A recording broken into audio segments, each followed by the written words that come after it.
procedimiento de adquisición de verdad. No puede ser la fuerza de los contendientes, ni el albur, ni la suerte, lo que definan un conflicto. Tiene que haber una correspondencia con la verdad, y Rotario establece la designación de jueces profesionales y la inquisitio, es decir, la actividad de la indagación a cargo de jueces profesionales para resolver un asunto.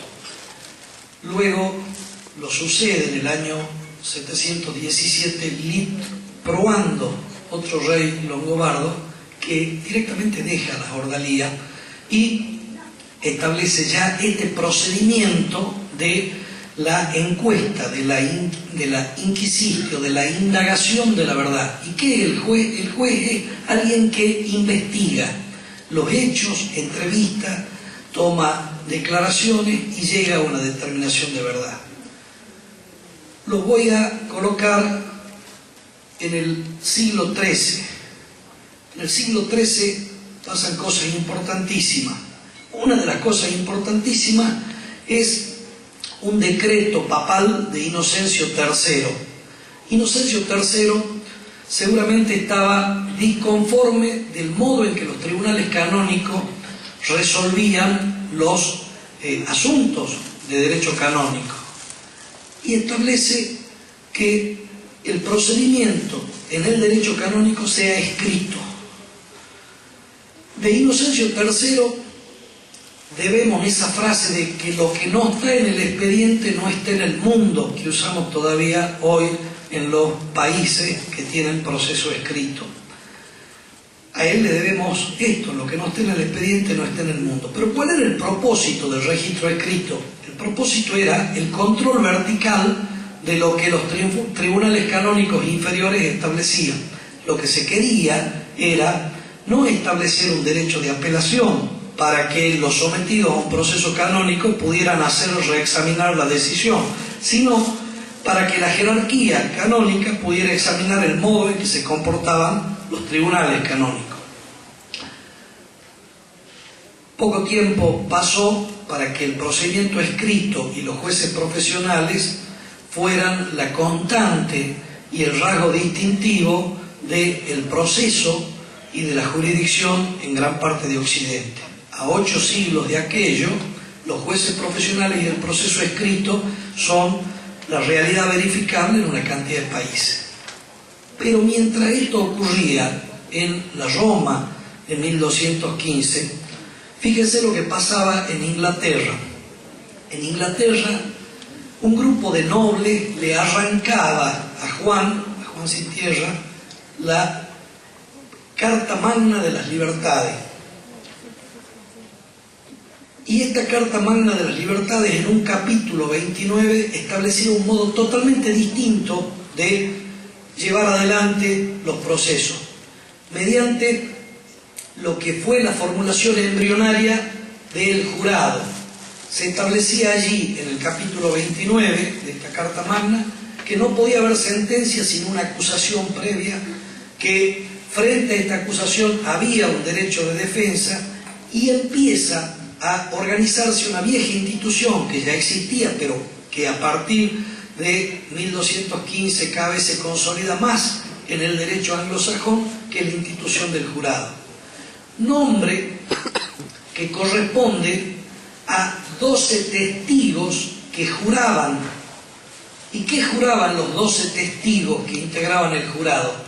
Juraban un conocimiento directo o indirecto. Primero un conocimiento directo, porque los miembros del jurado tenían que averiguar, hablar con la gente de la comunidad, y luego juraban un conocimiento indirecto. Eran testigos de lo que habían oído a su vez de otros testigos.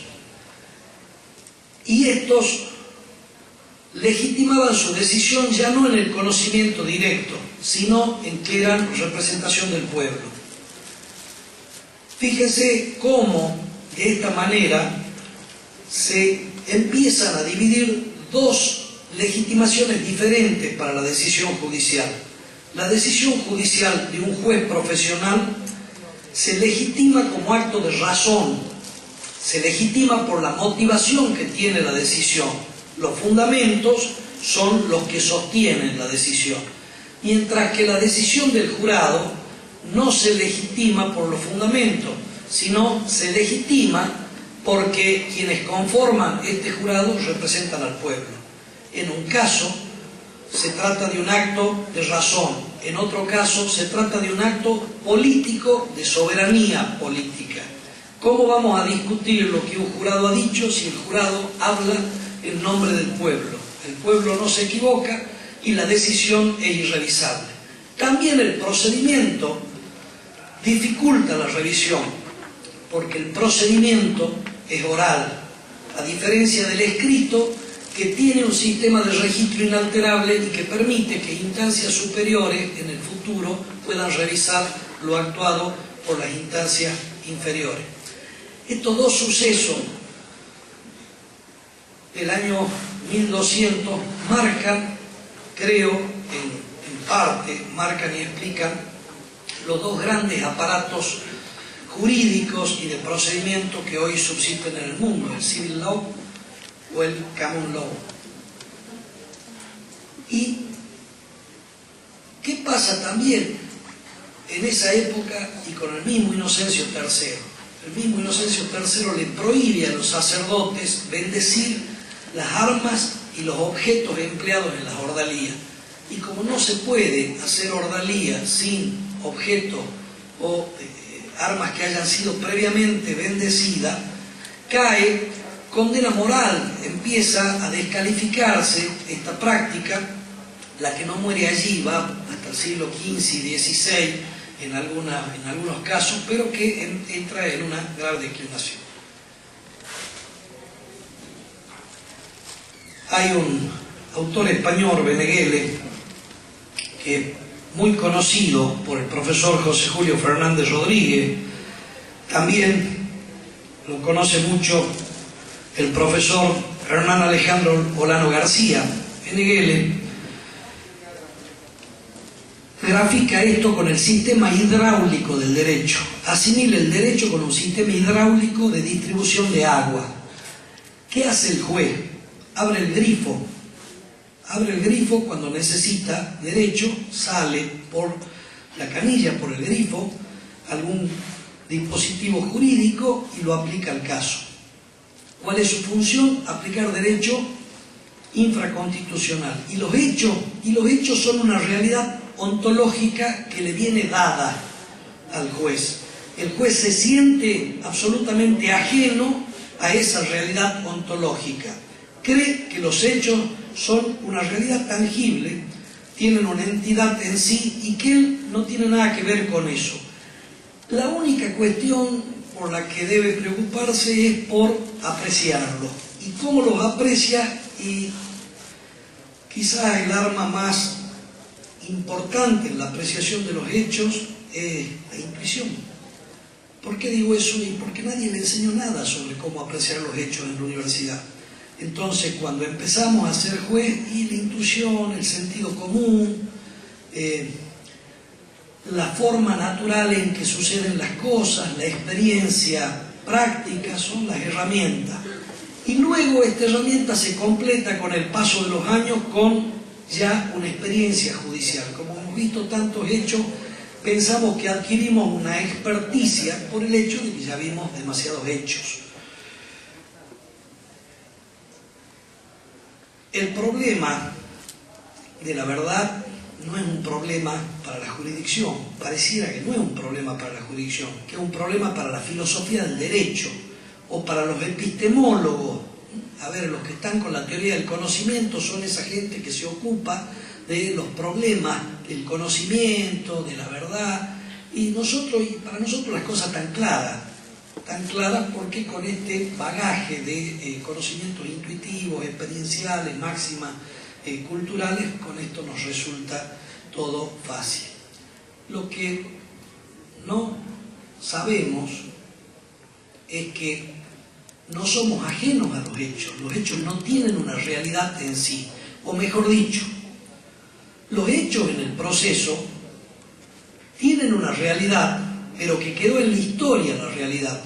lo que pasó el 16 de marzo del 2011 en tal calle, en tal domicilio, eso tuvo una entidad real. Ahora, ¿es eso lo que va a verse en el proceso? En absoluto.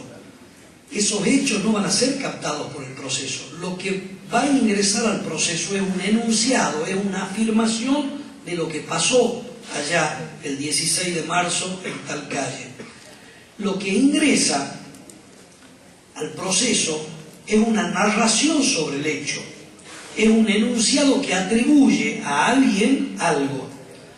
Y los jueces, con lo que nos conectamos, no es con el hecho, nos conectamos con esa afirmación. ¿Y de qué modo nos conectamos? A través del lenguaje, que es lo más ambiguo en el conocimiento.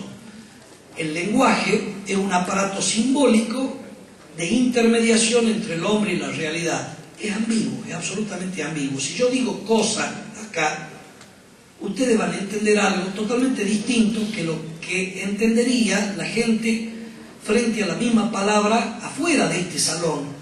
Si habláramos en el lobby del hotel y diríamos cosa, habría un entendimiento totalmente distinto. Ustedes saben que cosa va a ser algo mueble, susceptible de apreciación económica, van a hacer la diferencia entre cosa mueble y cosa inmueble, la van a poner dentro del comercio, es decir, van a tener una interpretación dentro de determinadas claves. El lenguaje tiene esa ambigüedad, tiene esa, inclusive esa presentación metafórica, trabaja con las reglas de la metáfora y de la metonimia el lenguaje. Entonces, el juez no se vincula de un modo neutro con los hechos, sino que el juez construye los hechos. El juez le entra a la narración de los hechos a través de su aparato heurístico. En ese aparato heurístico están sus prejuicios. Ferraioli dice: la interpretación operativa es una interpretación subespecie iuri. Del hecho, ¿qué es lo que nos interesa? Solo aquellos aspectos relevantes para el derecho. Del hecho, ¿qué nos importa? Solamente aquellas notas que le dan una determinada calificación y respuesta jurídica. Los recortamos a los hechos, los recortamos totalmente en esta interpretación interesada. Dentro del proceso, que es una máquina que va a servir para la adquisición de saber, pero que va a tener una cantidad de recortes limitativos a la adquisición de saber. Por lo pronto, van a haber reglas impeditivas, van a haber reglas prohibitivas, reglas probatorias prohibitivas, va a haber el principio de la preclusión procesal, va a haber el indubio pro reo, por ejemplo, que nos va a decir que frente a determinada situación corresponde una determinada respuesta jurídica, aunque esa respuesta jurídica no se condiga con la verdad de lo acontecido. La duda va a tener una respuesta. El non bis in idem va a clausurar la indagación. Un historiador hoy sigue revisando las primeras décadas del 1800 y sigue estableciendo interpretaciones posibles, por ejemplo, sobre los procesos libertarios de nuestro pueblo.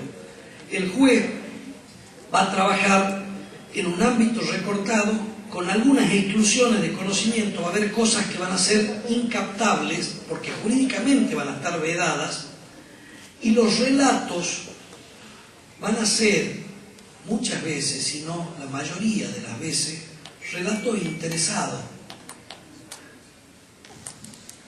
Dentro del proceso contradictorio,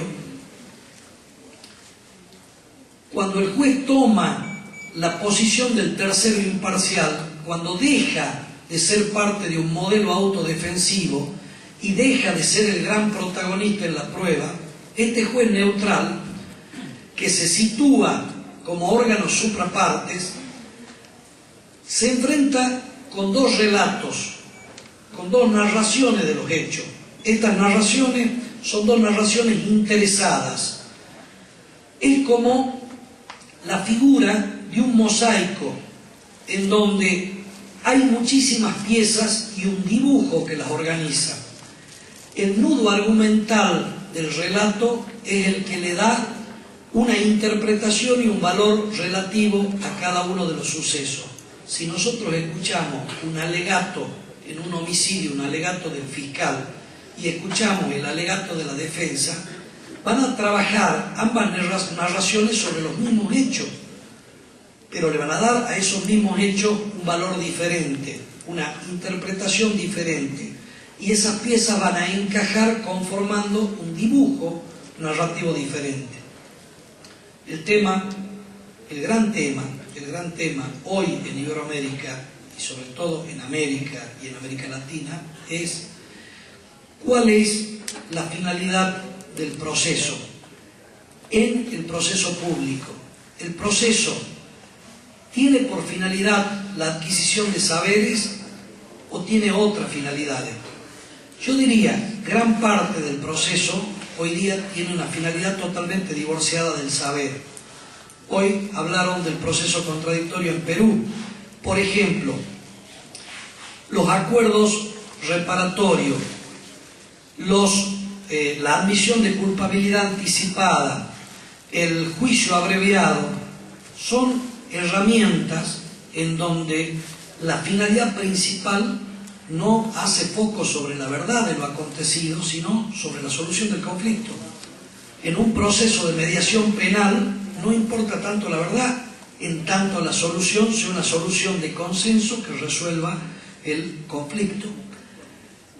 La visualización del conflicto ya no es de tensión vertical, infractor versus Estado, sino de tensión horizontal, infractor versus víctima. Aquello que repara el conflicto entre infractor y víctima, o entre delincuente y víctima, está bien, cumple la función, más allá de si se aproxima mucho, menos o poco a la verdad, pareciera. Y por otra parte, allí donde no hay mecanismos alternativos y el proceso declama que persigue verdad, la persigue con un juez neutro. Y ese juez neutro pareciera que está como rehén de la determinación de cuál de las dos narraciones es la más verosímil. A ver a quién le levanta el brazo, si al fiscal o al defensor. ¿Cuál es el relato que le parece más plausible conforme la prueba? ¿Es este el rol del juez? Bueno, la tendencia en las reformas procesales del derecho procesal público han ido en esta dirección. Un juez que no puede tener ningún tipo de protagonismo en la prueba, que tiene que tener una función absolutamente neutral y que dentro de esa neutralidad está subordinado a la actuación de las afirmaciones y comprobaciones y refutaciones de las partes, y no puede salir del esquema de las dos proposiciones interpretativas sobre los hechos y de las dos reconstrucciones interpretativas sobre los hechos que le hacen las partes. Sin embargo, algunas modificaciones procesales, entre ellas esta de Perú, que le permite al juez, sin aplastar la contradicción y sin aplastar el protagonismo de las partes, conservar residualmente algunas iniciativas probatorias, nos hacen, ver que en absoluto estas iniciativas probatorias deben ser vistas en contradicción con la característica acusatoria o adversarial del proceso. Es posible pensar en un proceso de parte con gran protagonismo y con gran rol de las partes en la producción de la prueba, en la iniciativa sobre la prueba. Es posible pensar en este modelo con un juez que tiene que dar el último relato, la última narración sobre los hechos, pero ya no como narración interesada, sino como una narración con una mayor exigencia de correspondencia con lo verdaderamente acontecido. Si es esa la función del juez, si a la jurisdicción le vamos a dar esta función, la función última de establecer una narración con un nivel de aproximación mayor, pues hay que repensar cuál es la posición de la jurisdicción respecto al control de la prueba, a de qué manera puede intervenir en el proceso de adquisición y control de la prueba y de qué manera puede, yo lo voy a decir de esta manera, ser garante del juego limpio. ¿De qué manera el juez puede ser garante del juego limpio?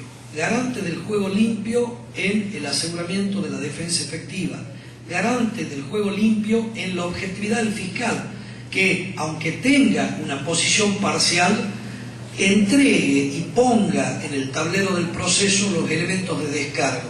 La jurisdicción tiene como momento de esplendor el pronunciamiento final, pero resulta que no se hace justicia en la sentencia, se hace justicia a lo largo de todo el proceso. Cuando una prueba no entra, hay una justicia que puede verse comprometida por la prueba que no entra, por la prueba que es defectuosamente producida.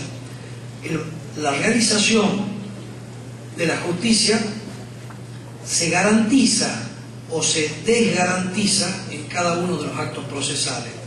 Pareciera que es necesario repensar en el pase del modelo judicial autodefensivo al modelo judicial acusatorio en una ubicación en donde el juez, sin ahogar a las partes, sea quien dé cuenta de una cierta calidad en la adquisición de saber por parte del proceso y de juego limpio, de juego en paridad y con buena fe por parte de los contendientes en el juicio. Termino 2 minutos diciendo, esta nueva posición del juez es una posición en donde debe el juez mirar los derechos. El derecho de acceso a la información digitalizada, el derecho a establecer relaciones electrónicas con la administración, bueno, etcétera, etcétera, ¿no? Si tomamos como ejemplo la legislación española, tengo aquí una ley que creo que se os pasó en el CD que os dieron de documentación, la ley 18/2011, la ley española que regula la aplicación del mundo digital a la Administración de Justicia. Bueno, pues tiene dos artículos densos que regulan los derechos de los ciudadanos y de los profesionales de justicia ante la Administración Digital Judicial. Ahí se está grabando, y conté el chiste antes. Bueno, nada, ¿qué vamos a hacer? Es así, el mundo digital y Internet, apareceré con el texto después. Bueno, pues si queréis echar un vistazo al artículo 4 de esa ley 18/2011, se regulan los derechos de los ciudadanos ante la Administración Judicial Electrónica. Por ejemplo, el derecho a la igualdad de acceso, el derecho a conocer por medios electrónicos el estado de la tramitación del procedimiento, el derecho a obtener copias electrónicas de los documentos, bueno, el derecho a usar sistemas de identificación electrónica, de calidad de servicios, etcétera, etcétera. Artículo 4. Si alguien no puede dormir esta noche, después de meter a la pareja en el maletero del auto, pues eche un vistazo a este artículo 4 de la ley 18/2011. O el artículo 6, que regula los derechos específicos de los profesionales de justicia ante la Administración Digital Judicial. Básicamente los abogados. Los mismos derechos, pero especificados para los abogados de acceso a expedientes electrónicos, a los registros, la posibilidad de presentar copias digitales en los registros, etcétera, etcétera, ¿no? O sea que esto es un ejemplo de que estos derechos que se lucubraba hace 3 o 4 años de que deberían de aparecer ex novo con el mundo digital, ya son derechos normativos reales en Europa, en España, en Italia y en Alemania, quizás son los 3 países más avanzados en este terreno. No obstante, como comenté antes, a pesar de este avance normativo claro y evidente en Europa, siguen permaneciendo cosas, dudas, siguen permaneciendo cosas aún abiertas, todavía sin resolver. El tema que comentaba antes de la brecha digital, es decir, sigue habiendo en Europa, y más en otros países, ¿no?, en otras zonas, diferencias económicas, sociales, culturales, que son un verdadero traba para el avance desde el punto de vista de la justicia de la administración electrónica. Es decir, mientras haya estas diferencias de quién puede acceder mejor y quién puede acceder o no acceder, pues mientras estas diferencias no se puede dar un verdadero paso de justicia en el ámbito jurídico digital. Ese es un problema aún todavía abierto. Hay un problema en Europa jurídico de buscar el adecuado equilibrio entre el acceso a la información pública